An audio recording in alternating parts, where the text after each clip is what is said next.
తర్వాత ఇద్దరు వచ్చి ఒక అతను గన్ను పెట్టి హ్యాండ్సప్ అన్నారు. మేము ఎలా నిలబడిపోయాము. ఆ గేమ్ అయితే మరి సైలెన్స్ ఇచ్చాడు, బెల్ ఇచ్చాడు. బెల్ ఉంది లోపల. ఆ బెల్ వచ్చిన తర్వాత పారిపోయారు. అది నాతో ఇలాగ అంటారు, హ్యాండ్సప్ అని మాట్లాడలేదు. ఎలాగని కూడా దిగిపోయారు కిందకి.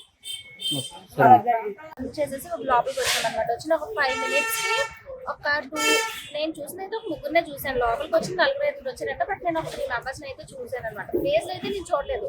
క్యాషియర్ ఎవరు ఉంటారో అతను కాలర్ బ్యాక్ సైడ్ నుండి అతను బ్యాక్ సైడ్ వెళ్ళంటున్నారు. ఎవరైతే క్యాషియర్ ఉన్నారో అతనికి కాలర్ పట్టుకొని గన్ ఒకటి మెడ దగ్గర పెట్టారనమాట. పెట్టేసి అందరికి హ్యాండ్సప్ అనగానే ఏంటి జరుగుతుందని చూసే లోపు అక్కడ ఒక పర్సన్ ఎవరైతే కాలర్ పట్టుకుని ఉన్నారో అతను గన్ చూపించేసేటప్పటికి మేము ఇంకా భయపడ్డాం అనమాట. భయపడి సరే బయటకు వచ్చేసి పోలీసులు కాల్ చేద్దామని నెమ్మదిగా ఈ డోర్ దగ్గరకు వచ్చినప్పుడు డోర్ దగ్గర ఒక అతను ఉన్నారు. అతను కూడా గన్ పట్టుకొని ఉన్నారు. గన్ పట్టుకొని ఇలా సైజ్ చేశారు, బయటకు వెళ్ళడానికి ఫీల్ లేదు అన్నట్టు. నేను భయపడి నేను బ్యాక్ వచ్చేసాను అనమాట. బ్యాక్ వచ్చేసిన తర్వాత లోపల ఉన్న మేనేజర్ గారు ఉన్నారు కదా, మేనేజర్ ఇంకొక పర్సన్ ఇద్దరు ఉన్నారు.